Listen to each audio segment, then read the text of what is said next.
ठीक है, तो टॉपिक स्टार्ट हो रहा है अपना expression for potential energy of a body. तो हम क्या करते हैं इसमें कि लेट अस कंसीडर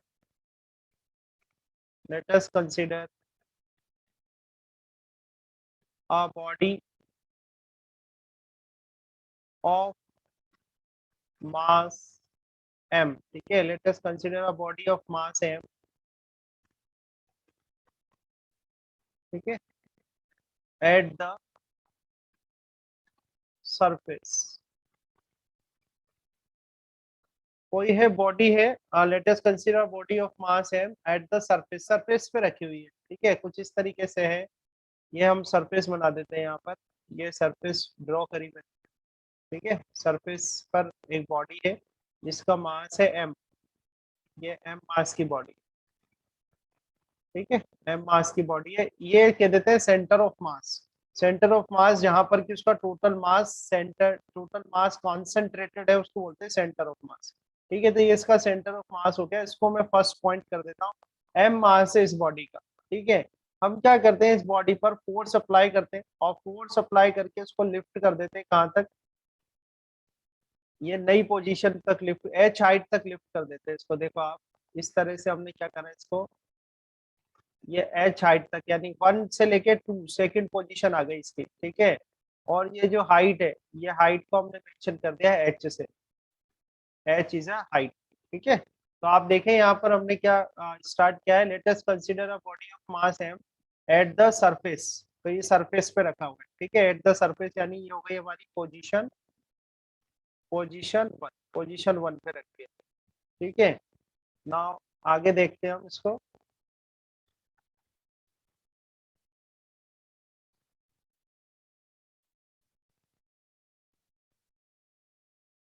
अब क्या करेंगे, हम इसको लिफ्ट करते हैं और लिफ्ट करके कितनी हाइट तक लिफ्ट कर रहे हैं? एच हाइट तक।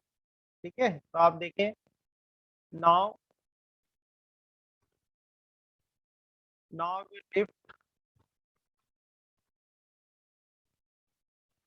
This body vertically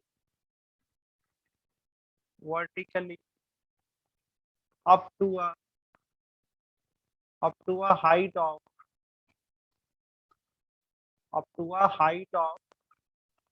H height तक। ठीक है, now we lift this body vertically up to a height of H. ठीक है, by applying applying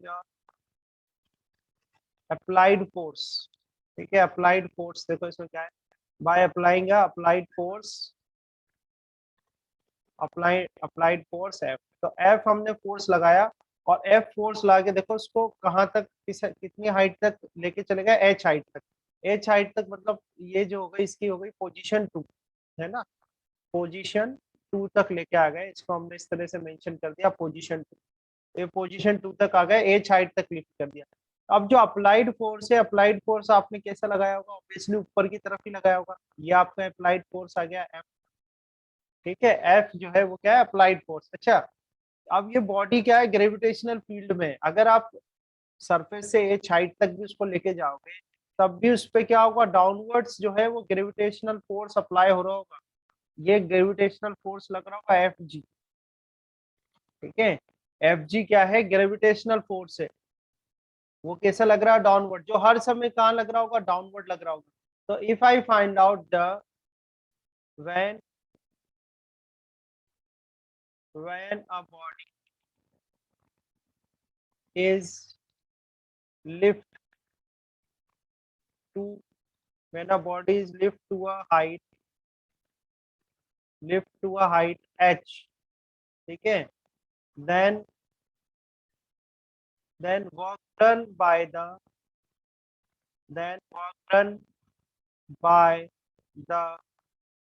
gravitational force, work done by the gravitational force।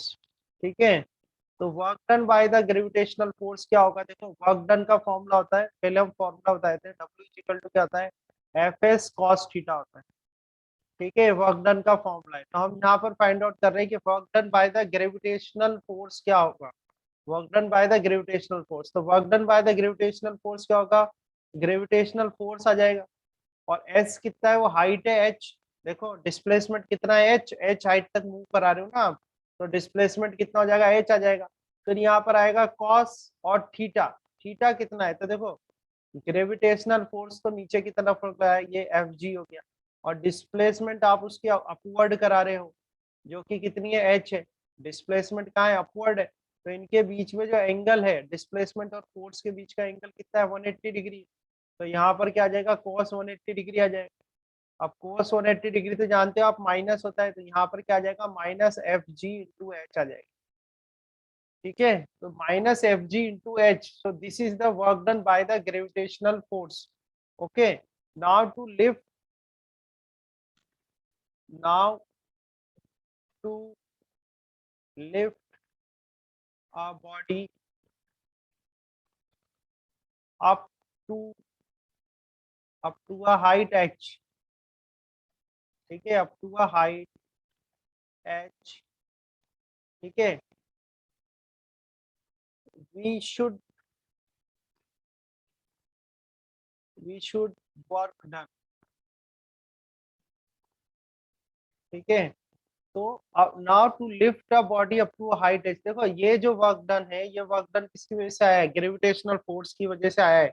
अगर आपको इसको एच हाइट तक लिफ्ट करना है, एच हाइट तक उठाना है, तो आपको इसके अगेंस्ट वर्क डन करना पड़ेगा। इस ग्रेविटेशनल, जो ग्रेविटेशनल फोर्स की वजह से जो वर्क डन हो रहा है ना, इसके अगेंस्ट में आपको ये करना पड़ेगा, वर्क डन करेगा, वर्क डन क्या करना पड़ेगा, परफॉर्म करना पड़ेगा, ठीक है। Now to lift a body up to height H, we should work done against against the against the work done against the work done due to due to gravitational force, ठीक है, work done due to gravitational force. यानी gravitational force जो है ना, gravitational force की वजह से जो वर्क डन हुआ है, उसके अगेंस्ट आपको वर्क डन करना पड़ेगा, ठीक है, तो इस बॉडी को लिफ्ट करने के लिए। तो वो इसके अगेंस्ट जो वर्क डन आप करोगे, that work done is called gravitational potential energy, ठीक है, ध्यान से देखना आप। तो आप वर्क डन आप करोगे, वर्क डन कितना होगा, डब्ल्यू इजिकल टू, अब ये तो माइनस का है क्योंकि ये एफ जी नीचे लग रहा था। अब आप फोर्स इसके अगेंस्ट में वर्क डन करने के लिए आप फोर्स का लगाओगे, ऊपर की तरफ लगाओगे, तो ये किसका आ जाएगा, प्लस का आएगा यहाँ पर, ठीक है। और ये जो अप्लाइड फोर्स है, that applied force should be equal to the gravitational force, at least applied force जो है वो आपका ग्रेविटेशनल फोर्स के बराबर होना चाहिए, ठीक है। यहाँ पर हम लिख देते हैं the applied force, the applied force, the applied force F, ठीक है, at least at least should be equal to should be equal to gravitational gravitational force, ठीक है। जो एफ जी की जो अप्लाइड फोर्स है वो किसके बराबर होना चाहिए, आपका एटलीस्ट ग्रेविटेशनल फोर्स के बराबर होना चाहिए। तो आपकी जो इक्वेशन बन जाएगी वो क्या आ जाएगी, डब्ल्यू इज इक्वल टू, ये आ जाएगा आपका एफ, ठीक है, और ये आ गया एच। अच्छा एफ जी जो होता है, एफ यहाँ पर हमने क्या करा कि भाई एफ की वैल्यू जो है एटलीस्ट एफ जी के बराबर होनी चाहिए। और एफ जी क्या होगा, एम जी, जो ग्रेविटेशनल फोर्स लगता है बॉडी पे वो क्या होता है, उसका वेट ही तो होता है, और वेट का फॉर्मूला क्या होता है, एम जी होता है। तो यहाँ पर एफ की वैल्यू क्या रख दे अपन, एम जी रख दे, तो ये हो जाएगा, ये अपना क्या था, एफ इंटू एच था यहाँ पर, ठीक है। तो फॉर्मूला है हमारे पास क्या है, एफ इंटू एच, यहाँ देखो आप एफ इंटू एच आएगा। अब ये एफ की वैल्यू कितनी है, एम जी, तो ये वैल्यू कितनी आ जाएगी आपके पास, M ji H. and this work done this work done against against gravitational force, this work done against gravitational force called called gravitational potential energy, called gravitational potential energy of a body, gravitational potential energy of a body, इसको क्या बोलते हैं भाई, gravitational potential energy of a body, short में बोलते हैं G P E, gravitational potential energy. ठीक है, और ग्रेविटेशनल पोटेंशियल एनर्जी जो है जिसको अपन ई पी से बता रहे हैं, फॉर्मूला क्या हो जाएगा इसका, एम जी एच। ठीक है, ग्रेविटेशनल पोटेंशियल एनर्जी जो है उसका फॉर्मूला क्या हो जाएगा, एम जी एच। तो ये आपके पास ग्रेविटेशनल पोटेंशियल एनर्जी का फॉर्मूला आ जाएगा। ठीक है, अब इसी को डिस्कशन को अगर हम आगे लें, इसी को हम बात को आगे बढ़ाएं, तो देखो आप, तो ग्रेविटेशनल पोटेंशियल एनर्जी जो आई है आपके पास, ग्रेविटेशनल पोटेंशियल एनर्जी हमारे पास आ गई E P is equal to m ji h. ठीक है, एम जी एच, ये क्या है, ग्रेविटेशनल पोटेंशियल एनर्जी। ठीक है, तो जनरली जो, जैसे मास ऑफ अ बॉडी है वो तो कांस्टेंट ही होता है ना, तो उसका वेट भी कांस्टेंट हो जाएगा mg। तो यहाँ पर जो ई पी है यानी पोटेंशियल एनर्जी जो है वो किसके प्रोपोर्शनल होती है, हाइट के। ठीक है, जो पोटेंशियल एनर्जी है, ग्रेविटेशनल पोटेंशियल एनर्जी, वो किसके प्रोपोर्शनल है, हाइट के। यानी अगर सरफेस से आप हाइट बढ़ाओगे, सरफेस से अगर आप हाइट इंक्रीज करोगे, तो जो पोटेंशियल एनर्जी है, ग्रेविटेशनल पोटेंशियल एनर्जी है, वो भी क्या होगी, इंक्रीज हो जाएगी। ठीक है, तो ये डेरिवेशन है आपकी, आपसे डेफिनेशन पूछते हैं कि what is the gravitational potential energy of a body. तो gravitational potential energy of a body is the work done against the gravitational force. ठीक है, this is the work done against gravitational force called gravitational potential energy of a body, और formula क्या हो जाएगा इसका, M G H. आया समझ में?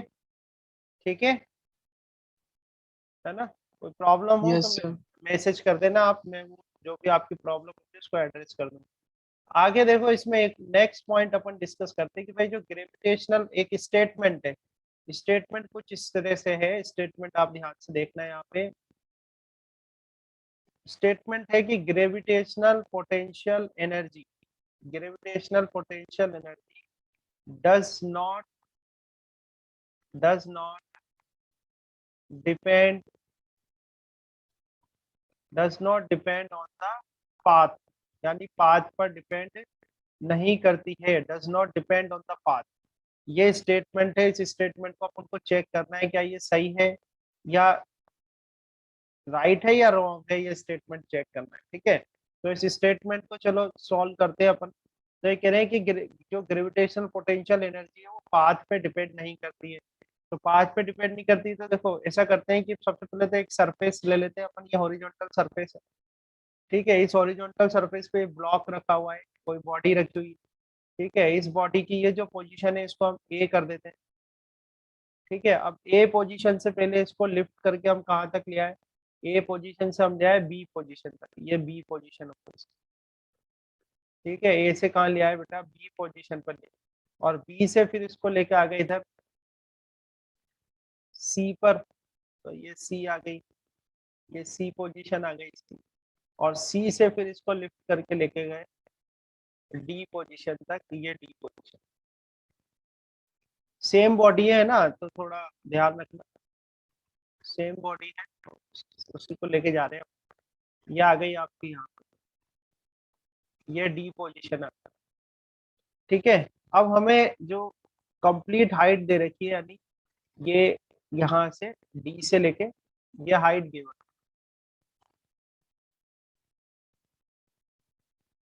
ये ए तक की, ये इनिशियल पॉइंट है, फाइनल पॉइंट है। ठीक है, और ये जो हाइट है कितनी है, एच। तो अब हमें समझ में आई ना बात, इसमें क्या है, एक कोई बॉडी है। ठीक है, एम मास की बॉडी है, मास कितना दे रखा है इसका, एम दे रखा है। एम मास की बॉडी है, सरफेस थी, सरफेस से उसको पहले ए से बी तक ले गए, बी से सी ले गए, सी से डी ले गए। तो अब हमको ये बताना है कि भाई जो ग्रेविटेशनल पोटेंशियल एनर्जी है वो पाथ पे डिपेंड करेगी या नहीं करेगी। ठीक है, पाथ पे डिपेंड करेगी या इनिशियल और फाइनल उस पर डिपेंड करेगी, इनिशियल और फाइनल पोजीशन पे डिपेंड करेगी, ये हमको बताना है। ठीक है, तो हम क्या करते हैं, वन बाय वन इसकी क्या निकालते हैं, वर्क डन निकालते जाते हैं। ठीक है, वन बाय वन क्या करते हैं, इसका वर्क डन निकालते हैं। जैसे ए टू बी केस ले लेता हूँ मैं, ए टू बी, ए से लेके बी तक जब जाएंगे, ए से बी तक में वर्क डन मान लो अपन ने W1 लिख दिया। ठीक है, ए से बी लिख दिया, W1 लिख दिया। तो अब तो डायरेक्ट करना है आपको, है ना।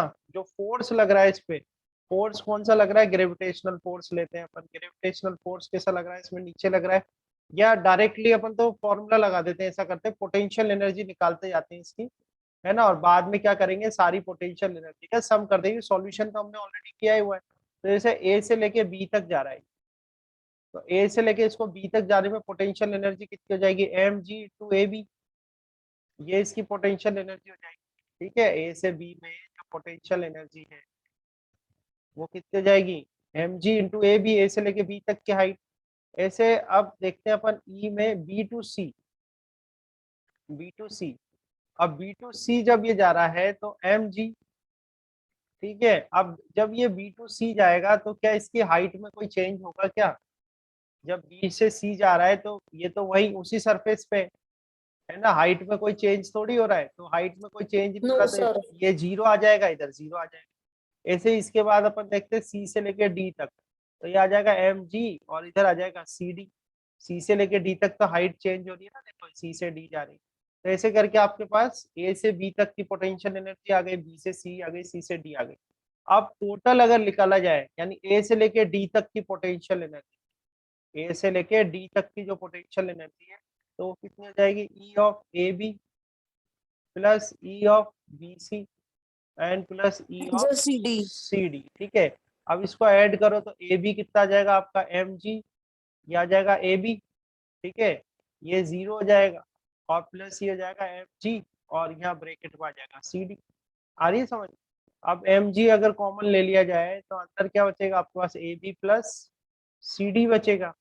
अब A B plus C D क्या है, ए से लेके बी तक, और ठीक है, और ये सी से लेके डी तक, ये तो टोटल हाइट हो गई एच। तो आपके पास कितना आ जाएगा, mgh, ठीक है। तो इससे क्या प्रूव होगा, हम ये कह सकते हैं hence gravitational potential energy does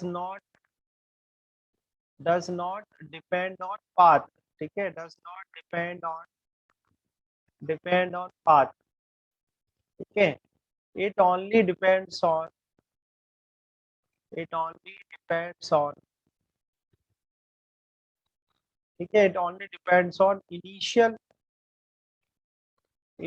and final positions, ठीक है। इनिशियल एंड फाइनल पोजीशंस किस पे डिपेंड करती है भाई, ग्रेविटेशनल पोटेंशियल एनर्जी पाथ पे डिपेंड नहीं करती है, किस पे डिपेंड करेगी, इनिशियल एंड फाइनल पोजीशंस पर ही डिपेंड करेगी खाली, ठीक है। आई बात समझ में, है ना। तो ये एक टॉपिक हमने लिया था पोटेंशियल एनर्जी का, यहाँ तक करा ग्रेविटेशनल पोटेंशियल एनर्जी, ठीक है। आगे एक टॉपिक और हम आपको बता देते हैं इसी में, आप देखो यहाँ पर, ठीक है। तो ये पोटेंशियल एनर्जी की बात करी हमने, ठीक है। एनर्जी हमने स्टार्ट किया था, एनर्जी में थोड़ा बेसिक इंट्रोडक्शन देखा, उसके बाद मैकेनिकल एनर्जी में काइनेटिक एनर्जी, पोटेंशियल एनर्जी की बात करी। अब पोटेंशियल एनर्जी में मैंने अभी जो आपको डेरिवेशन बताई है यहाँ पे, पोटेंशियल एनर्जी में ये किसकी डेरिवेशन हुई है, ग्रेविटेशनल पोटेंशियल एनर्जी की। जो पोटेंशियल एनर्जी हमने आपको बताई है, कौन सी पोटेंशियल एनर्जी है, ग्रेविटेशनल पोटेंशियल एनर्जी, ठीक है। तो हम यहाँ पर मेंशन कर देते हैं भाई, expression for gravitational potential energy, for gravitational, ठीक है,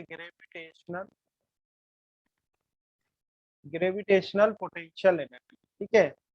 अच्छा, ग्रेविटेशनल पोटेंशियल एनर्जी जो होती है वो किस वजह से आती है, वो आती है किसी बॉडी की पोजीशन और एलिवेशन की वजह से, ठीक है। किसी बॉडी की पोजीशन और एलिवेशन की वजह से जो एनर्जी आती है वो उसकी क्या कहलाती है, ग्रेविटेशनल पोटेंशियल एनर्जी कहलाती है, ठीक है। एक और पोटेंशियल एनर्जी होती है जिसको बोलते हैं इलास्टिक पोटेंशियल एनर्जी, ठीक है। पोटेंशियल एनर्जी में ही एक टाइप और है, इलास्टिक पोटेंशियल पोटेंशियल एनर्जी, ठीक है। ये है आपकी इलास्टिक पोटेंशियल एनर्जी। अब इलास्टिक पोटेंशियल एनर्जी क्या होती है, देखो इलास्टिक पोटेंशियल एनर्जी होती है, it is energy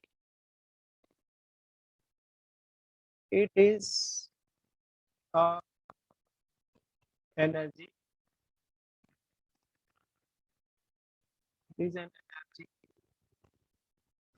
due to change in shape, ठीक है, due to change in shape of a body, किसी बॉडी के शेप में चेंज होने की वजह से जो पोटेंशियल एनर्जी आ जाती है उसमें स्टोर हो जाती है, उसको बोलते हैं इलास्टिक पोटेंशियल एनर्जी। क्या बोलेंगे उसको? Elastic potential energy. ठीक है, फॉर एग्जाम्पल देखो आप यहाँ पर, जैसे यहाँ देखना आप यहाँ से एक स्प्रिंग को इस तरह से लटकाया हुआ है, ठीक है, अभी तो ये फ्रीली हैंग कर रही है, किसी कोई सपोर्ट है, वर्टिकल ऐसे सपोर्ट है, उससे फ्रीली ऐसे लटकी हुई है ये स्प्रिंग, ठीक है। अगर हम इसमें एफ फोर्स लगा के इसको स्ट्रेच करें, ध्यान देना आप, अगर और कुछ आप क्वेश्चन बताना भी, मैं इसमें आपसे एक छोटा सा क्वेश्चन करूंगा क्योंकि स्प्रिंग तो हम सब नहीं देखी। अब इसमें एफ फोर्स लगाता हूँ, एफ फोर्स लगाने से ये क्या होगा, स्ट्रेच होगा इस तरह, और ये हमने फोर्स लगाया एफ, ठीक है। तो इनिशियली जो लेंथ थी इस स्प्रिंग की, यहाँ से यहाँ तक की मैं बात करूं, तो इनिशियली जो लेंथ थी इसकी ये एल थी, एल लेंथ थी इसकी, यहाँ से यहाँ तक ये क्या है बेटा, एल लेंथ है। अब आपने क्या करा, इसको स्ट्रेच कर दिया, और मान लो कितने से स्ट्रेच करा, इसको एक्स से स्ट्रेच कर दिया, एक्स इसको डिस्प्लेसमेंट दे दी, ठीक है, एक्स डिस्प्लेसमेंट से इसको स्ट्रेच कर दिया, है ना। तो जैसे ही आप इसको स्ट्रेच करोगे और स्ट्रेच करके इसको रिलीज करोगे, तो ये स्प्रिंग कहाँ जाएगी, ऊपर जाएगी कि नीचे जाएगी, अपवर्ड जाएगी कि डाउनवर्ड जाएगी? क्यों भाई, बोलो। सर ये तो फिर तो अपवर्ड जानी चाहिए। अपवर्ड ही जाएगी। वो तो आपने स्प्रिंग तो आप सबने देखी हुई है, कोई नई बात तो है नहीं, क्या आप सब आंसर कर सकते हो। पहले क्या था, ये स्प्रिंग ऐसे ही लटकी हुई थी, इस पर कोई फोर्स वोर्स कुछ नहीं लगाया, तो इसकी जो लेंथ है उसको फ्री लेंथ कहते हैं, तो जो भी लेंथ है एल लेंथ है उसकी, तो ठीक है।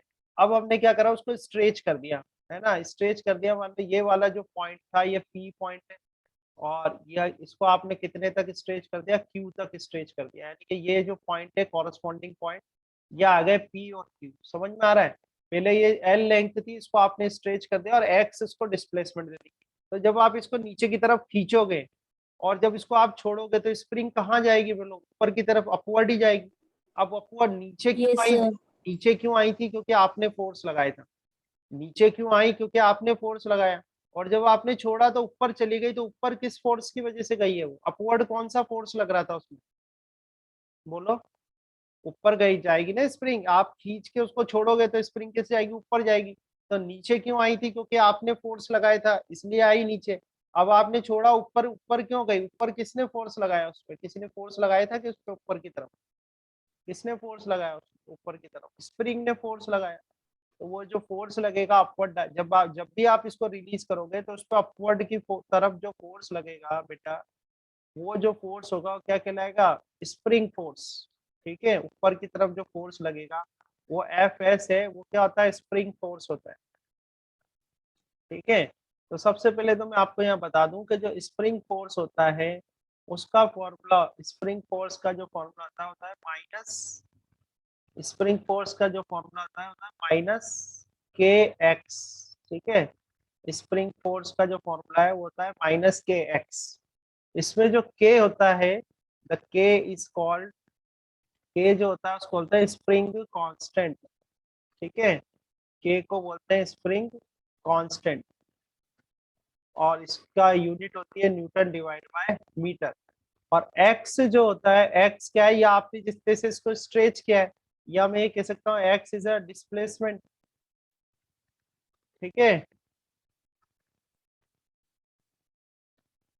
एक्स को क्या कह सकते हैं, वो डिस्प्लेसमेंट कह सकते हैं, या जितने से आपने स्प्रिंग को स्ट्रेच किया है वो डिस्टेंस है ये, ठीक है, वो एक्स से दे दी। तो स्प्रिंग फोर्स का फॉर्मूला आ गया माइनस के एक्स। माइनस साइन क्यों आता है इसमें, माइनस साइन इसलिए आता है बिकॉज, यहाँ इस जगह में मेंशन कर रहा हूँ माइनस साइन क्यों आता है, because because spring force, because spring force acts opposite, opposite to direction of, opposite to direction of displacement, ठीक है। आप देखो, डिस्प्लेसमेंट कैसे हो रही है, नीचे की तरफ हो रही है, और आपका स्प्रिंग फोर्स कैसा लग रहा है, ऊपर की तरफ लग रहा है, इसलिए नेगेटिव साइन आता है। तो स्प्रिंग जो है ये हो गया -kx। अच्छा मुझे बात बताओ, यहाँ ध्यान से देखना, जब आप जब आप इसको इस बॉडी को ऊपर की तरफ लिफ्ट कर रहे थे, तो किस फोर्स के अगेंस्ट वर्क कर रहे थे आप?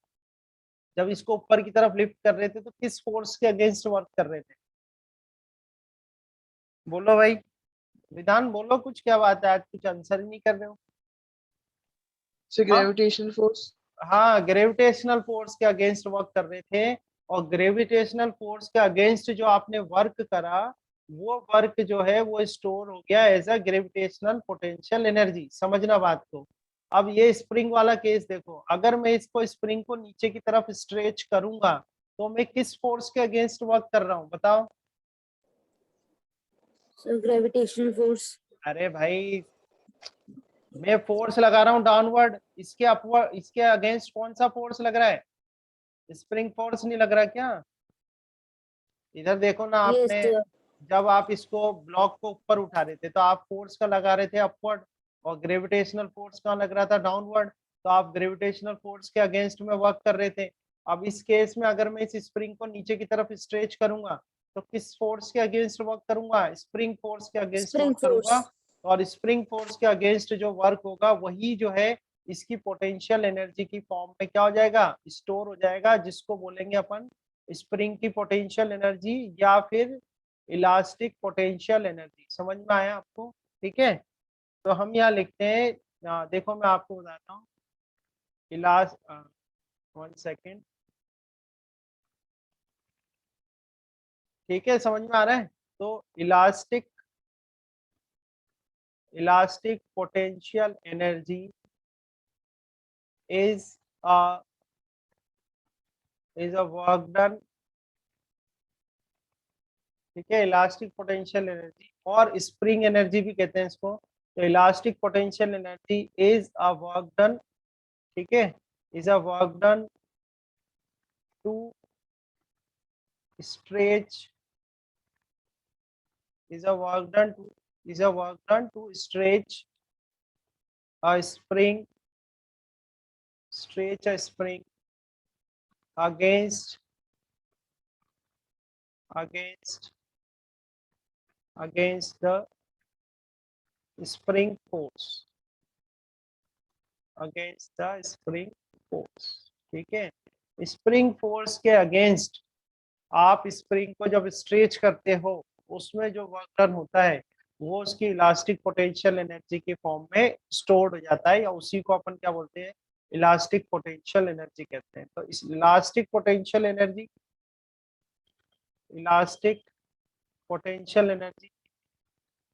और स्प्रिंग पोटेंशियल एनर्जी। तो इलास्टिक पोटेंशियल एनर्जी या इस जो पोटेंशियल एनर्जी है स्प्रिंग की, उसका फॉर्मूला होता है ½ kx²।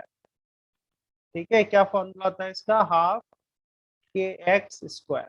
ये स्प्रिंग की पोटेंशियल एनर्जी का फॉर्मूला। ठीक है, तो इस तरह से